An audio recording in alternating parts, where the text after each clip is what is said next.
Você já parou para se perguntar quantos filmes existem no mundo? Quantas séries? Quantos desenhos? Quantos animes? Eu posso ir até além e perguntar quantos gêneros existem, quantos temas existem, quantas possibilidades existem para se fazer uma história. Esse número com certeza é bem alto e mesmo assim a gente vê semelhanças em muitos filmes que a gente consome. Afinal, com o passar do tempo, dependendo dos gêneros, dependendo da maneira como um filme ou uma obra for feita, ela geralmente vai obedecer algumas regras e algumas fórmulas para o sucesso. Eu acho que o exemplo mais expositivo disso são os filmes de herói, né, onde em algum momento todos parecem iguais. E aqueles que são um pouco diferentes ou propõem fazer uma parada um pouco diferente, eles recebem uma atenção e um holofote insano por causa disso. Mas é fato que a repetição, a saturação é algo obviamente comum na hora de criar ficção, o que gera o famigerado clichê, que nada mais é do que um conceito que foi repetido tantas vezes que ele meio que perdeu o impacto, perdeu o seu brilho, o que tornou ele previsível e banal. Mas se engana quem acha que clichês na ficção são coisas completamente descartáveis e sempre, em regra, vão ser horríveis. O conceito do clichê é tão extenso e abrangente e dá pra ser brincado de tantas maneiras que às vezes ele pode ser o fruto de algo grandioso. Mas exatamente por estar ligado a essa ideia de saturação, de algo que nunca vai surpreender, fazer um clichê bom, ou pelo menos fora da caixa, demanda uma certa atenção, demanda uma boa mente por trás das coisas. E só pra constar, antes de mais nada, que eu estou considerando nesse vídeo aqui que clichê e tropo são as mesmas coisas. Pra você que não sabe, tropo nada mais é do que o clichê de personagem, como por exemplo, o tropo do escolhido. Então esse vídeo poderia ser, sei lá, como criar um tropo, mas aí ninguém ia ver, não é verdade? E na minha opinião, Sukuna Jujutsu Kaisen é um exemplo perfeito de um clichê fora da caixa. E antes de sabermos o porquê, é importante dizer que esse vídeo aqui conterá spoilers do mangá de Jujutsu Kaisen, incluindo o final, então esteja avisado. O Sukuna é um personagem que compreende dois grandes clichês, um da ficção em geral e outro que é um clichê muito comum em animes. Primeiramente, ele é a perfeita representação do vilão puro mal, né? O vilão mal por ser mal, que já é algo altamente saturado na ficção e geralmente considerado simplista demais, né? A necessidade e complexidade não compreende vilões que se resumem a isso. E o outro clichê, que é algo completamente relacionado a animes e mangás, é o conceito do demônio interior. Uma criatura, uma entidade, um poder que vive dentro do protagonista e que oferece sempre ali uma batalha moral entre os dois e uma dinâmica interessante que vai se desenvolvendo no decorrer da história. Acredito que um dos exemplos mais populares disso seria, né, o Naruto com a Kurama, o Naruto com a raposa de 9 caudas, mas isso se repete, por exemplo, em One Piece, com pessoas tendo poderes advindos de uma fruta do diabo, né, mais expositivo que isso, impossível. Ou Bleach, onde o Ichigo tem também um demônio interior, né, a sua parte hollow e tal. Esse é um clichê muito utilizado em animes de lutinha, né, os famosos Battle Shonen, muito pela facilidade de criar uma história envolvendo todo esse contexto, não é verdade? Sendo que os mangás e animes da nova geração, eles gostam de pegar esses conceitos e subverter um pouco eles, como por exemplo Chainsaw Man fez de maneira bem expositiva, né, com o protagonista, o Denji, tendo poderes vindo de um literal demônio que está dentro dele, sendo que é representado de uma maneira espontânea, tosca e representa uma realidade dura o suficiente onde um garoto iria preferir ter um demônio interior do que não ter. Mas o primeiro capítulo de Jujutsu Kaisen faz com que a gente tenha a percepção que o autor Gege Akutami nem tá tentando esconder ou adicionar alguma complexidade. Ele já explora esse personagem, o Sukuna, da maneira que ele é interpretado durante boa parte da obra. Em uma situação limite de grande perigo, o nosso protagonista, Itadori Yuji, come um objeto amaldiçoado que é um dedo desse tal Sukuna, um feiticeiro antigo e blá blá blá. Nesse momento, a camisa dele rasga e ele ganha essas tatuagens iradas, e as primeiras falas dele já representam o que ele é, com ele perguntando aonde estão as mulheres para ele matar, dizendo que mulheres e crianças rastejam como vermes. E olhando para essa era moderna que ele acabou de reencarnar, ele acha maravilhoso. Afinal, ele tem um novo playground para brincar e para ser mal do jeito que só ele sabe ser. Como dito antes, ele representa exatamente esse vilão puro mal. Não existe uma certa justificativa do passado dele que possa fazer com que ele pense exatamente dessa maneira. Ele tem que ser mal de fato para querer matar mulher e criança como a primeira coisa que ele pensa quando ele renasce. Chega a ser até meio ridículo o quanto o autor tá tentando mostrar pra gente o quão maligno esse cara é. Mas com o andamento da história e com a exploração dessa dinâmica entre os dois, né, o Itadori e o Sukuna, GG Akutami aposta exatamente no clichê. Ou seja, ele sabe que quem tá vendo essa obra vai olhar para aquela relação como alguém que olha para uma relação Naruto e Kurama. Ou seja, ele conta que nós, telespectadores e leitores,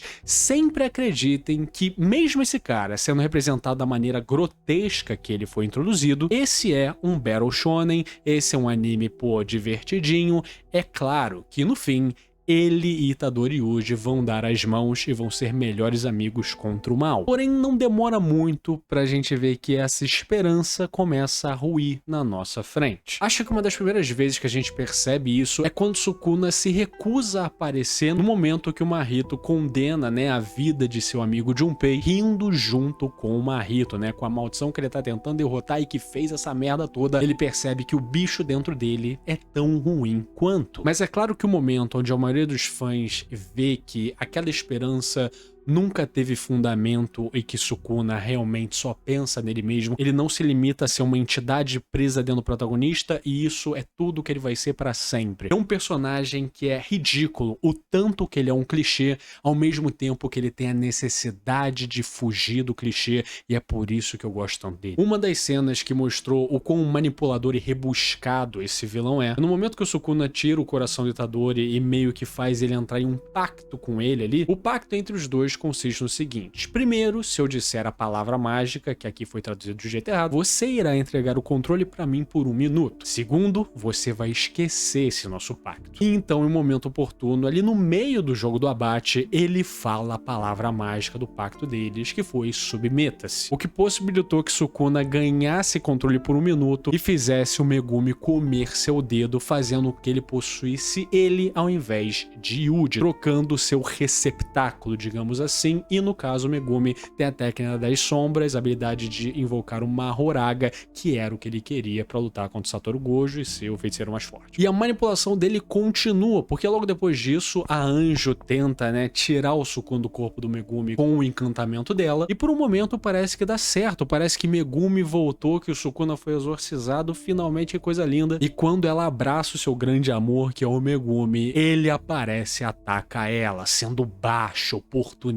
É isso que ele é. E por que ele é tão mal? E por que ele é tão manipulador? E o porquê disso, disso e aquilo? A maldade do Sukuna se baseia num tema muito presente nessa obra, que é o poder e a condição de ser o mais forte. A arrogância e o fato dele não se importar com nada, né, de ver todos abaixo dele, vem pelas suas técnicas, vem pelo fato dele ser tão poderoso. E o poder do Sukuna, assim como a maioria dos feiticeiros desse mangá, ele é muito representado pela sua expansão de domínio. E no caso do Sukuna, é um templo budista que foi maculado, né, que tá amaldiçoado, todo fudido, cheio de osso. E essa expansão serve exatamente para mostrar o que ele é. Ele é a subversão daquilo que é certo, ele é uma praga, ele se infecta, ele destrói sem ter muita razão para isso, ele só é. Ele é como se fosse um desastre natural. E tanto desastres quanto a natureza são indiferentes a qualquer um, sendo que esse desastre faz com intenção. Ele é maligno de fato. E uma outra coisa que engrandece o clichê dele de ser o grande vilão, o vilão puro mal e tudo mais, é o fato que esse vilão, que naquele momento muitas pessoas consideravam meio raso, né, exatamente por isso, por ser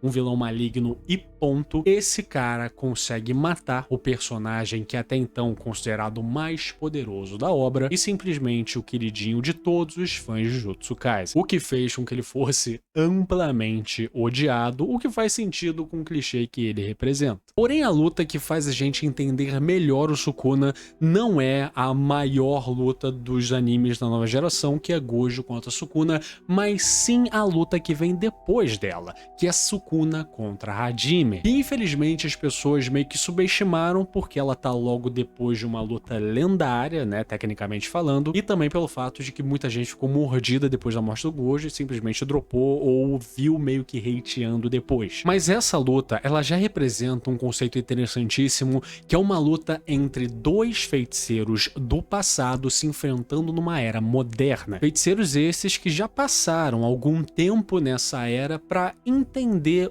aonde eles estão e o que eles estão pensando nesse momento depois de tanto tempo. Isso que Hajime promove nessa luta, perguntando pra ele: você se tornou mais forte ou você nasceu sendo mais forte? E pela primeira vez Sukuna fala um pouco do seu passado, dizendo: quem sabe, acho que pelo menos fui uma criança indesejada. Como é possível interagir com os outros? Como é possível ser gentil quando não se conhece a fraqueza? Seria esse o castigo imposto aos mais fortes para que continuem a vagar em busca de uma exibição infinita de poder? E quando o Sukuna ouve tudo isso, mexido com todo esse papo, ele só consegue dizer que isso é extravagante. Relendo essa cena e juntando todo o material para fazer esse vídeo, eu percebi um padrão muito interessante do Sukuna. Em todo momento que é proposto uma reflexão, em todo momento que os inimigos forçam ele a ser um pouco mais introspectivo, a primeira resposta dele é acabar com esse papo e seguir lutando, seguir mostrando poder. Isso demonstra alguém que tem medo de mergulhar na sua própria profundidade, e isso vai ser provado daqui a pouco, porque essa conversa logo depois continua, e Sukuna agora começa falando que um idiota no passado tentou ensinar pra ele o que é amor, dizendo que ele era sozinho porque não havia ninguém no mesmo nível que ele. Ele diz que até entende, mas ele ficou meio puto de falar que ele não sabia de algo. E eu acho que esse quadro define bastante Sukuna,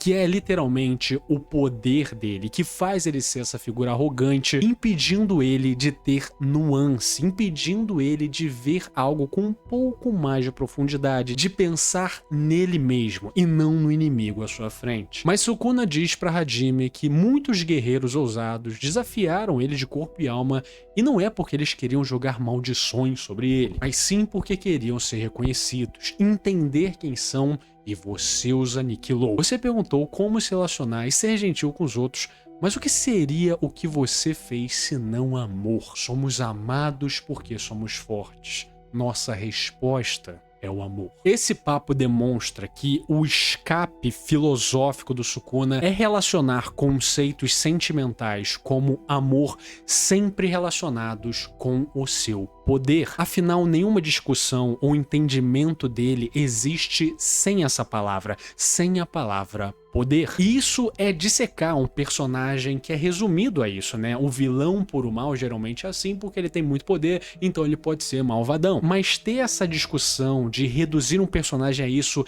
e ver que com esse pensamento ele é tão fraco, é algo que faz com que o clichê que ele se encontra comece a quebrar ainda mais. Então ele diz para Hajime: ainda assim você lamenta a solidão. Por isso eu disse que você era uma pessoa extravagante. Mas Hajime retruca: você tá satisfeito com isso? Então por que você dividiu sua alma em objetos amaldiçoados para atravessar as eras? E ele diz que é simples: o amor não vale nada. Nunca concebi a ideia de depender de outra pessoa para preencher a minha realização. Eu como quando eu quero, mato se for irritantes e brinco quando são divertidos. Eu vivo do meu próprio jeito. Se os outros não podem mensurar isso, é problema deles, não meu. Esse quadro demonstra o quão simplista é a vida que o Sukuna se coloca. Ele quer atravessar eras, ele quer ser imortal com um pretexto dele sempre poder fazer o que ele quer na hora que ele quiser, né? Sempre eu vou poder matar gente e assim eu vou poder fazer pela vida toda. Mas fazendo isso, ele não só se limita, como também ele se rebaixa. Afinal, ele está considerando a existência dele como a existência de alguém poderoso. Eu posso atravessar eras porque eu tenho poder para isso.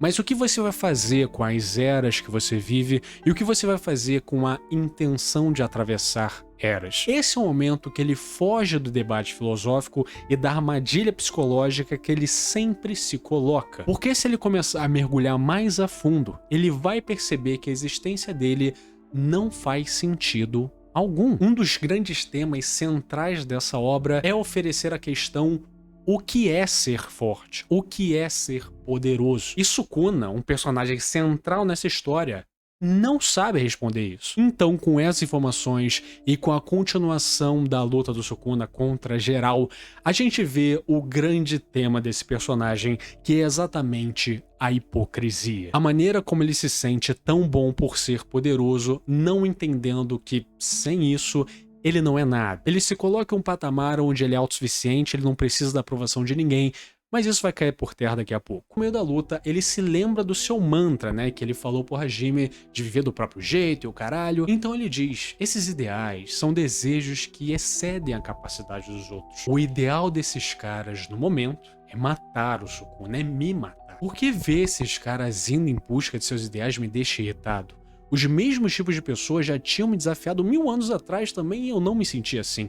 Será que fui eu quem mudei nesses 1000 anos? Então ele entende que quem mudou essa percepção nele foi o garoto que era seu receptáculo, o humano pelo qual ele viu essa vida, essa nova era, pelos olhos dele, sentindo inevitavelmente o que ele sentia. Saber que pessoas fracas assim, que não chegam aos meus pés, podem acabar me enfrentando dessa forma só com força de vontade e os ideais, isso é algo que me enoja profundamente. Decidi cortar em pedaços os seus ideais. Em todo pequeno momento que parece que ele vai ser um pouco mais complexo, que ele vai se permitir ser um pouco mais profundo na sua existência e nas mudanças do mundo e o que ele viveu até aqui, no fim do dia, o mecanismo de defesa dele é pensar em poder, é tirar todas essas questões com o poder dele. Eu não preciso pensar se eu puder cortar. Isso começa a demonstrar o quão fraco esse personagem é. O poder do Sukuna nada mais é do que uma muleta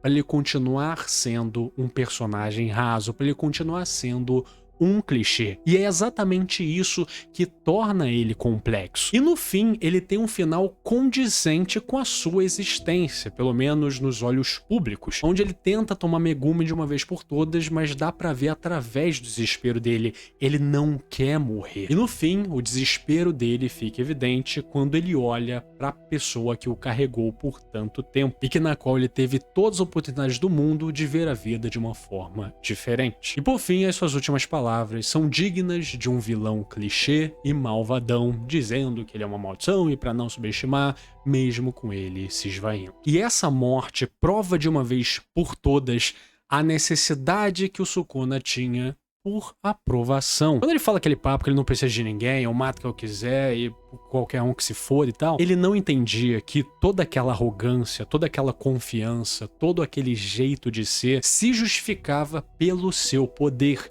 E o que é ser poderoso se não tem ninguém para testemunhar o quão poderoso você é, se não tem ninguém para te colocar nesse pedestal? Ele fala sobre matar quem ele quiser, brincar com o que ele quiser, comer o que ele quiser, mas ele precisa de pessoas para fazer exatamente isso. A existência dele é baseada na existência dos outros. E o fato dele negar isso e ter um mecanismo de defesa bem claro, que sempre mostra que poder é tudo e eu tenho que me agarrar a isso, blá blá, faz com que ele seja fascinante como um clichê, né? Como a subversão de um clichê, na verdade. Mas a história não acaba aí, porque no fim do mangá existe, né, os capítulos de epílogo, que na minha opinião é a melhor coisa que o Junji Akutami fez nessa reta final bem problemática do mangá. No caso, o epílogo do Sukuna, não dos outros personagens. Nós vemos o Sukuna conversando com o Mahito no pós-vida, com o Mahito falando pra ele: você queria vingança, uma vingança contra aqueles que ressentiram e perseguiram aquele pequenino ser amaldiçoado e indesejado. E ele dizendo qual a diferença, vivendo da única maneira que eu sabia viver, esse é o jeito que escolhi seguir meu rumo. Mas na verdade não, eu tinha caminhos diferentes para trilhar. 2 para ser exato, vendo um caminho com Uraume e outro caminho com uma mulher aleatória que pode ser Yorozu ou não, enfim. E mesmo assim, eu não pude deixar de cuspir as maldições que se agitavam profundamente em minhas vísceras. Eu temia que minha própria maldição me matasse. Esse quadro representa aquilo que eu falei. Sukuna sempre teve medo de mergulhar em si mesmo, de entender a sua existência de fato e o que ele faz e por que ele faz o que faz, por exatamente temer ser consumido no processo, temer ser essa forma irreverente que ele se encontra. Talvez se ele mergulhasse em si mesmo, poder para ele teria um sentido diferente. E o Sukuna, naquele momento, queria ver o poder da maneira que era. E é só aqui, no pós-vida, quando ele morre, quando ele tem que aceitar, que ele vê que a vida dele foi resumida a isso. Então, indo com Uraume, ele diz que se houver uma próxima vez, talvez fosse bom seguir por um caminho diferente. E Mahito, sendo essa maldição infantil, diz que isso é chato, perguntando se ele ficou mole. E ele responde, é claro. Eu perdi, afinal. Eu amo esse quadro porque, ao mesmo tempo que ele é bonito, ele é extremamente trágico. A gente tá falando de um personagem que se baseou em poder, se baseou em ser forte e nunca sequer concebeu a possibilidade de derrota. Afinal, se ele fosse derrotado, a existência dele não faria sentido. Sendo que quando, enfim, ele morre, a derrota nesse quadro aqui parece mais uma coisa, ela não tem o peso que ele achou que teria, mas mesmo assim é aquilo que possibilita ele a entender. Uma pena que ele entendeu tarde demais. Isso é representação de talvez um dos piores combos do pós-vida, que é aceitação e arrependimento. É quando ele entende que não tem nada a fazer e, meu Deus do céu, olha como eu vivi a minha vida. O epílogo do Sukuna, na minha opinião, é bastante bem feito e dá uma conclusão mais digna pro que foi esse personagem. Eu não teria problema dele ter sido morto da forma que foi, sendo que essa reta final teve vários deslizes ali, onde aquela morte pareceu muito roteiro, pareceu o Gege Akutami simplesmente querendo acabar com tudo rápido, mas eu não acho ruim o Sukuna ter sido derrotado da forma que foi derrotado e ter tido essa existência patética, digamos assim. Mas esses toques finais, promovendo ali uma migalha de redenção para esse personagem tão vil, eu achei bem interessante, porque representa, de uma vez por todas, né, a lagarta saindo do casulo, virando uma borboleta, representa exatamente a quebra definitiva do clichê que ele fez parte por tanto tempo. Agora ele não é mais o mal por ser mal e muito menos o demônio interior de um garoto. E isso faz com que seja mais do que justo ele estar aqui como uma representação de um clichê fora da caixa. Sukuna, assim como a maioria dos personagens principais desse mangá, são utilizados de uma maneira bastante inteligente, na minha opinião. Gege Akutami gosta de fazer jogos alegóricos e dinâmicas diferentes para representar momentos de personagens. E Sukuna é representado aqui como um clichê clássico de Battle Shonen, e a gente vê isso sendo quebrado de maneira sutil durante toda a obra. Ainda mais com essa percepção da necessidade dele querer ser raso, e isso faz com que ele seja tão complexo, tão cheio de camadas, tão profundo que nem mesmo ele quer se entender. Ao mesmo tempo que é um pouco lamentável que as pessoas não gostem tanto assim